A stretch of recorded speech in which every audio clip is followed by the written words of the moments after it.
Jadi tidak boleh ada permusuhan, satu saja yang boleh, orang yang melanggar hukum. Paham betul? Nah, Islam yang dibawa oleh Nahdlatul Ulama, Islam yang seperti Rasulullah Sallallahu Alaihi Wasallam.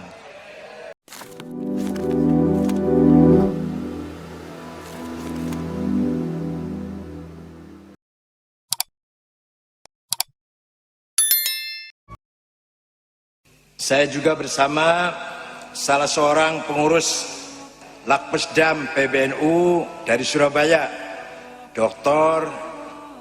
Andi siapa? Cok Andi loh, Dr. Andi namanya. Itu orang Surabaya, Lakpesdam PBNU. Juga saya datang dengan pengusaha nasional, namanya Bapak Feni Wijaya. Boleh berdiri Pak, boleh berdiri Pak, biar kenal. Nah ini, tapi jangan dimintai proposal terus.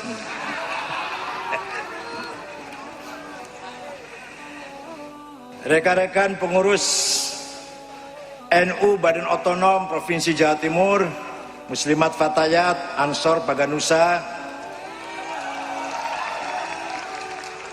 Mana Baganusa mana? Berani mati?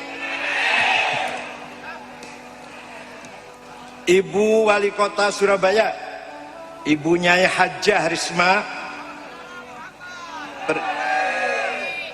masih keturunan Sunan Bungkul dan pergi haji tahun 92. Banyak orang tidak tahu bahwa beliau sudah haji.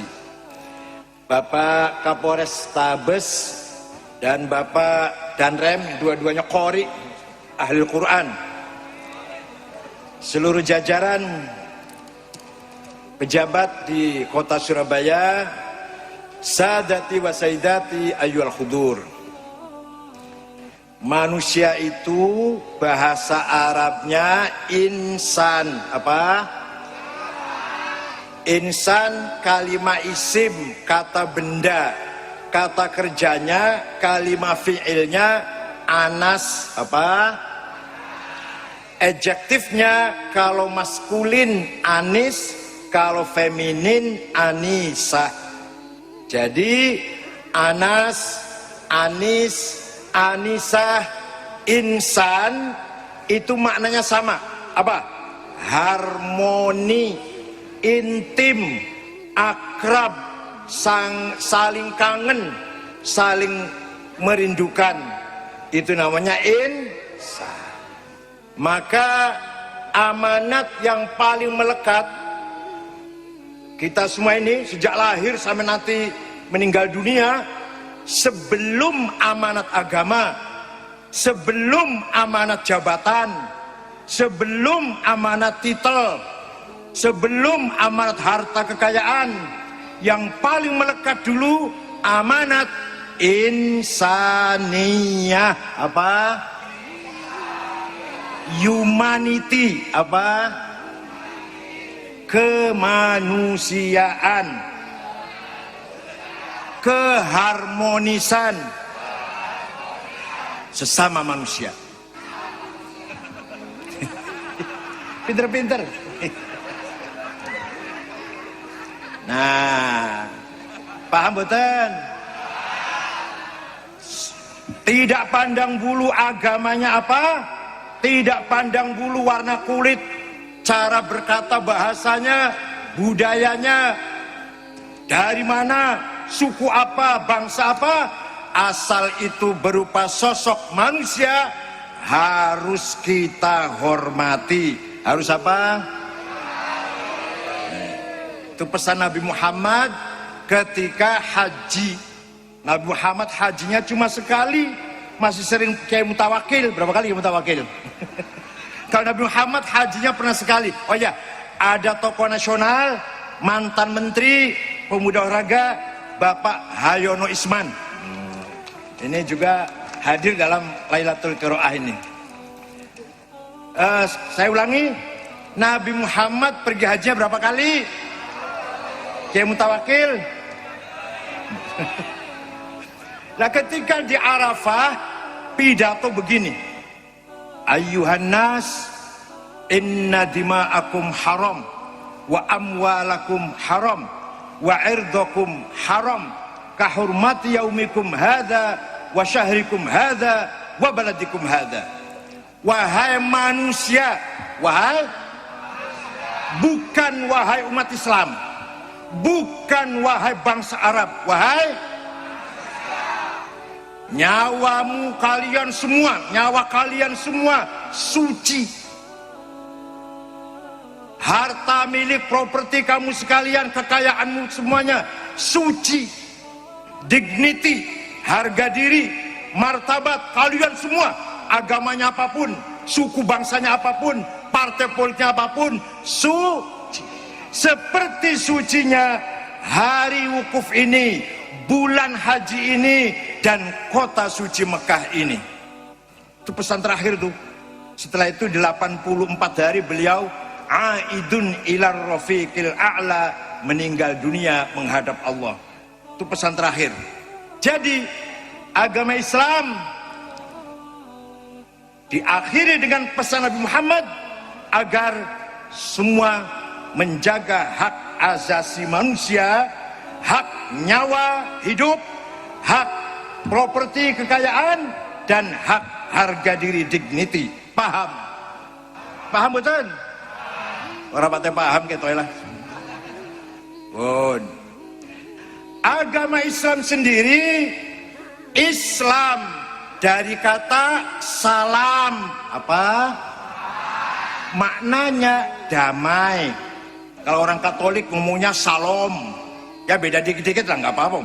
Masa berdoain podo Islam kabeh kok. Nah, juga agama Islam dari kata salamatun, apa?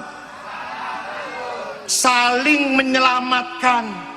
Ojo selamat dewe, tapi bareng-bareng selamat. Atau Islam juga dari kata taslim, apa?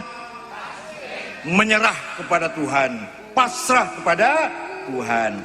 Jadi agama Islam, agama yang membangun perdamaian, agama yang membangun keselamatan semua manusia ini, dan agama yang mengajak umat manusia menyerahkan diri kepada Allah. Paham betul? Ada nggak Islam itu artinya ngebom?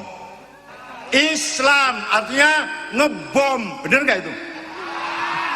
Barangkali ada bahasa Arab Islam artinya ngebom. Islam artinya bom bunuh diri seanaknya sak bojone. Nggak ada itu. Islam mananya salam. Apa salam tadi? Mananya juga salamatun. Apa? Selamat satu, menyelamatkan semuanya. Islam artinya taslim. Mari kita beriman kepada Allah, menyerahkan diri total kepada Tuhan. Itu Islam. Dah? Kalau nggak paham saya ulangi terus nih. Kalau paham meningkat. Paham? Oke. Lah Nabi Muhammad SAW diperintah oleh Allah agar membentuk organisasi. Nabi Muhammad diperintah oleh Allah agar membentuk namanya umat. Apa namanya? Nah, Quran merintah kepada Nabi Muhammad, wa kadzalika ja'alnakum ummatan wasata litakunu syuhada'a 'alan nas wa yakuna ar-rasulu 'alaikum syahida. Pokoknya nggak kalah lagunya dengan yang tadi Polwan dan tadi yang apa tentara ini tadi, nggak kalah lah, walaupun saya sudah 65 umurnya. Apa artinya? Quran Allah perintah kepada Muhammad, Muhammad jadikanlah, bangunlah umat. Bangunlah umat. Seperti apa yang diperintah oleh Allah kepada Muhammad untuk dibangun? Umat apa itu? Umatan wasaton. Umat yang moderat, umat yang berada di tengah, tidak radikal kanan dan tidak ekstrim kiri, tidak tekstual jumud, tidak liberal sekuler, tidak radikal teroris, tidak juga menghalalkan segala cara, namanya liberal ateis atau sekuler, tapi umat yang wasaton. Nah, ceritanya ini Presiden Jokowi baru saja mengadakan musyawarah internasional. 50 ulama dari luar negeri datang. Syekhul Azhar, Syekh Profesor Dr. Ahmad At-Thayyib datang. Imam Masjidil Haram, Syekh Saleh bin Humaid rawuh datang di Istana Bogor. 50 dari luar negeri, 50 dari dalam negeri. Pun 2 hari 2 malam, saya pun dari narasumber, salah satu narasumber. Keputusan akhirnya bahwa Islam itu yang benar adalah yang tawassut dan tasamuh. Loh, iku NU sing kan biyen ngomong ngono kuwi. Ora usah diseminaken nang Istana Bogor. Tawassut dan tasamuh prinsipnya Nahdlatul sing kawit biyen. Apa baru dengar sekarang? Sing kawit NU prinsipnya moderat dan toleran. Tapi ono tapine iki. Sikap moderat itu harus didasari dengan kecerdasan. Tidak bisa moderat kalau tidak cerdas. Maka orang radikal kanan, orang usah pinter, orang usah pinter ngaji, asal Allahu Akbar sudah kanan. Wes, sing radikal kiri asal ngomong LGBT boleh. LGBT ngerti mboten? Orang ngerti LGBT ya? Nggak ngerti. Apa yang bahasa Surabaya ini? Lanang karo lanang kawin boleh. Wadon karo wadon kawin boleh. Ngomong ngono tok lho, artinya wis kiri artinya. Butuh pinter mboten ngomong ngono? Butuh pinter mboten? Mboten. Yang butuh pinter kalau bersikap tengah. Kalau bersikap, maka ulama yang bersikap tengah, orang-orang yang betul-betul paham dengan agama Islam. Ngetan. Ayat jihad itu di Quran ya banyak. Perintah perang banyak. Tapi jangan dibaca kemudian diperintahkan, diamalkan di saat-saat lagi damai. Kita ini lagi perang apa lagi damai? Oh, malah diperintah ngebom malah. Ayat yang perintah perang itu turunnya antara lain lagi perang Ahzab tahun ketiga Hijriah. Ceritanya seluruh suku-suku Arab dikumpulkan. Komandannya Abu Sufyan dari Mekah, entah berapa ribu itu, 10.000 lah, kira-kira 10.000, nyerang Madinah. Madinahnya, di dalam Madinah umat Islam kurang lebih 700. Maka Nabi Muhammad perintah menggali parit mengelilingi kota Madinah, ngeduk parit kalen-kalen untuk melindungi kota Madinah. Ternyata begitu datang pasukan Ahzab, pasukan multinasional, Ahzab itu artinya multinasional, masih bisa lompat parit. Masih ada yang bisa lompat parit dengan kudanya. Nah, di situ para sahabat yang hatinya kecil ketakutan. Kalau masuk cuma 10.000, piye iki? Madinah habis dong. Kita cuma 700 kok. Di situ turun ayat falladzina hajaru wa ukhriju min diyarihim wa qatalu wa qutilu lau kaffiranna anhum sayyi'atihim wa la udkhilannahum jannatin tajri min tahtihal anhar. Apa artinya? Yang keluar dari rumah berangkat perang, membunuh dan terbunuh, apa? Membunuh dan maka langsung masuk surga. Jadi ayat ini harus dibaca pula konteks turunnya, namanya asbabun nuzul. Apa? Kalau kiai tahu, kalau kiai iki ayat turunnya ini ketika perang Ahzab, para sahabat banyak yang minder ketakutan, turun ayat itu mensupport agar berani maju ke depan walaupun musuh sangat besar. Masa ayat itu dibaca lagi damai, masa lagi perang ayatnya turun yang sabar, jangan ngintip ke seorang lain, jangan menggunjing, jangan suudzon. Masa lagi perang ayatnya ngono kuwi cocok mboten? Mboten. Maka lagi perang ayatnya maju, mati atau membunuh, balasannya surga. Nah, ketika lagi damai, ayatnya ayat damai. Ya ayyuhalladzina amanu la yaskhar qaumun min qaumin asa ayyakunu khairam minhum, dan seterusnya lah. Wahai orang yang beriman, jangan saling mengejek, jangan saling menghina, jangan saling suudzon, negatif thinking, jangan saling adu domba, jangan saling menggunjing kesalahan orang lain. Wala tuti' kulla hallafim mahin hammazim masya'im binamim manna'in lil khairi mu'tadin athim utullim ba'da dzalika zanim. Jangan terprovokasi, wala tuti', jangan ikut-ikutan menjadi orang yang kesana kemari menggunjing, kesana kemari menyebarkan berita hoax, kesana kemari adu domba, kesana kemari ujaran kebencian, kesana kemari menghalangi kebaikan, bahkan menimbulkan permusuhan. Mu'tadin athim, menjadi pelaku dosa besar. Itu ayat pas sekali untuk masa sekarang. Kita jangan terprovokasi dengan medsos. Terpengaruh betul? Nek ono medsos jelek-jelekin NU, percaya betul? Kalau ada yang jelekin Kiai Ma'ruf Amin, ada yang menjelekin saya juga, tapi saya nggak apa-apa. Kalau saya nggak apa-apa, betul-betul nggak apa-apa. Dijelek-jelekin seneng saya. Yang penting jadi orang terkenal. Wah, baik orang yang negatif dengan saya atau yang positif.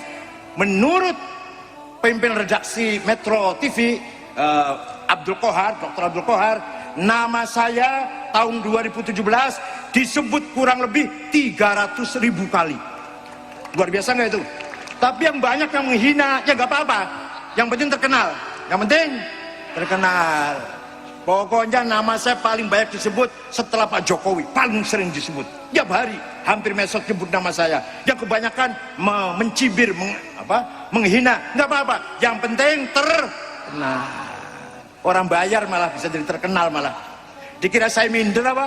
Dikira saya kecil hati apa? Orang yang menghina saya layang kusumin nisye, tidak mengurangi apa-apa dari saya. Yang memuji-muji saya layaziduna syai', nggak nambahin opo-opo. Mau muji mau nyaci.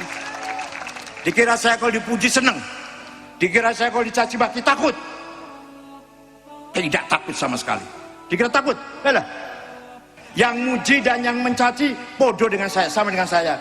Kalau saya dimarahi Kiai Nawawi Sidogiri, Mbah Maimun Sarang, Kiai Dimyati Kaliwungu, Kiai Muhtadi Banten, baru saya takut tuh.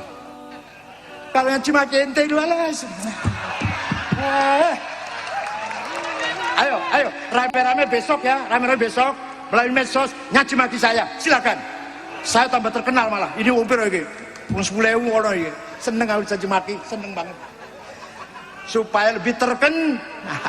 Malah kata lembaga survei dari Jordan, saya orang terkenal nomor 22 seluruh dunia. Betul. Pak Jokowi nomor 16, saya nomor 22, Habib Lutfi nomor 41. Liane gak hitungan, orang mancing hitungan liane. Bahasanya ketua-ketua lain itu Islam. Hebat bener, hebat. Nomor 22 sedunia. Tokoh muslim yang terkenal di dunia nomor 22 saya. Yang nomor 16 Pak Jokowi. Mas, oke, beda-beda 6 wis ora apa-apa lah. Padahal duduk presiden, duduk dirjen, duduk menteri, duduk wali kota, tapi seorang terkenal nomor 22 sedunia. Hebat betul. Duduk Danrem, duduk Kapolres malah saya ini. Hadirin saya hormati, kita teruskan. Nah, Nabi Muhammad telah berhasil membentuk organisasi ummatan wasaton, umat yang moderat, yaitu masyarakat Madinah. Masyarakat mana? Di dalam Madinah, di dalam kota Madinah ada umat Islam pendatang namanya muhajirin. Ada umat Islam penduduk asli. Jangan bilang pribumi kok kayak Anies Baswedan kok. Penduduk asli disebut Ansor. Makanya NU punya Ansor tuh dari situ. Pembela kebenaran. Waktu Gus Dur jadi presiden, tok digoyang-goyang Pak Amin Rais CS itu, Ansor Surabaya, Waru, Sidoarjo, Pasuruan berangkat ke Jakarta, pasukan berani mati. Pas demo di Bundaran HI, hujan besar, lari semua. Masuk ke gedung PBNU, kerokan semua punggungnya. Pak Hashim tanya, Pak Hashim almarhum, katanya berani mati. Memang saya berani mati, tapi nggak berani masuk angin. Ya sekarang mula. Itu Ansor tahun 2000, enggak kalau sekarang enggak kalau sekarang. Ansor kan berani tenang kalau sekarang. Berani lapar, berani mati, berani masuk angin, berani semua kalau sekarang. Ada lagi yang bilang saya berani mati, tapi nggak berani lapar. Ya, sekarang mula.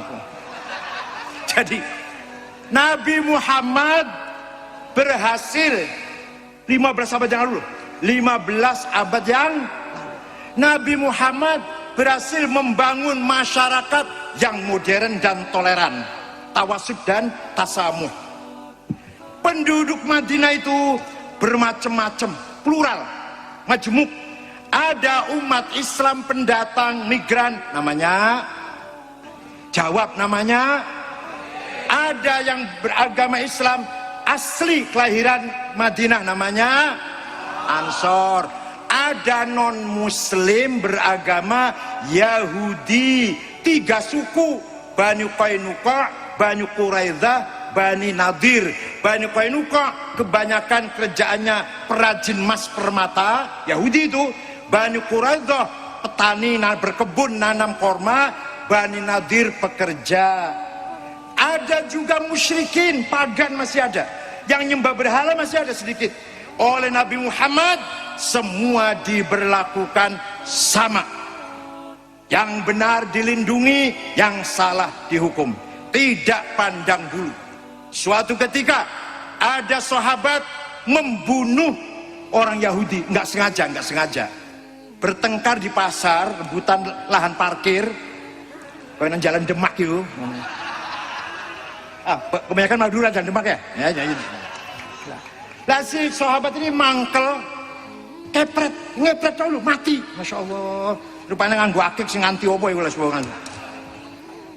Mati, nggak sengaja, dikepret dulu mati. Nabi marah besar dengan mengatakan, man qatala dhimmiyan fa ana khasmuhu yaumal qiyamah wa man kuntu khasbahu falam yashumma raihatal jannah. Barang siapa membunuh non muslim, nanti di hari kiamat berhadapan dengan saya, kata Nabi Muhammad. Dan barang siapa di akhirat nanti berhadapan dengan saya, tidak akan masuk surga. Membunuh non, apa mana membunuh podo Islam, apa mana membunuh non muslim dulu, orang bakal masuk surga. Hadis terkenal ini. Ada seorang sahabat namanya Al-Hasin Al-Khazraji. Siapa? Hasin Sod ya, kalau Sin Husain, kalau Sod Hasin. Punya anak nggak mau masuk Islam, lama-lama mangkel, entek sabare. Kamu nggak mau masuk Islam, saya bunuh kamu. Bapak ngancam anak. Siapa yang ngancam? Bapak ngancam. Langsung ayat Quran turun, la ikraha fiddin. Ayo muni barang. Tidak boleh ada kekerasan dalam agama. Ayah nggak boleh ngancam anaknya. Coba. La ikraha fiddin. Ono bapak ngancam anake, ora oleh. Opo maneh dudu bapak, dudu ponakan, dudu paman, dudu misan, dudu kerabat, ngancam-ngancaman. Kenging mboten? Mboten keng. Jelas itu. Ono bapak ngancam anaknya, tidak boleh oleh Al-Qur'an. La ikraha fiddin. Oleh karena itu Nabi Muhammad memimpin masyarakat Madinah sangat modern dan sangat toleran, sangat tawasub dan sangat tasamuh. Setiap khutbah Jumat, khutbah yang kedua pasti mengatakan demikian. Wala udwana illa 'alal zalimin. Ayo muni bareng. Apa artinya? Tidak boleh ada permusuhan, tidak boleh ada adawah, permusuhan kecuali kepada yang melanggar hukum. Tidak boleh ada permusuhan karena beda agama, tidak boleh ada permusuhan karena beda partai politik, pilihan gubernur Jawa Timur beda, gak boleh menyebabkan permusuhan. Silakan milih satu yang dua atau yang satu terserah. Kalau tanya Kiai Mutawakil pasti yang dua jamnya. Tidak boleh ada permusuhan karena beda suku. Cina, ini Cina ini musuh kita, gak boleh. Kalau hanya Cina, kalau hanya karena sebabnya Cina. Kalau Cinanya kurang ajar lah baru boleh. Bukan karena Cinanya, karena kurang ajarnya. Paham betul? Nah, tidak boleh ada permusuhan karena beda agama, gak boleh. Satu yang boleh permusuhan, yang melanggar hukum. Teroris, musuh kita bersama. Pejabat yang korupsi, nggak ada di kota Surabaya, nggak ada ini. Pejabat yang korupsi, musuh kita pembunuh, perampok, musuh kita. Bandar judi, bandar narkoba, bandar pijet juga musuh kita Tapi Mas Wonten bandar pijet Bu, sudah nggak ada ya? Doli Mas sudah tutup kok, Doli sudah tutup kok, sudah nggak ada kan? Nah, sudah nggak ada. Jadi tidak boleh ada permusuhan, satu saja yang boleh, orang yang melanggar hukum. Paham betul? Nah, Islam yang dibawa oleh Nahdlatul Ulama, Islam yang seperti Rasulullah Sallallahu Alaihi Wasallam.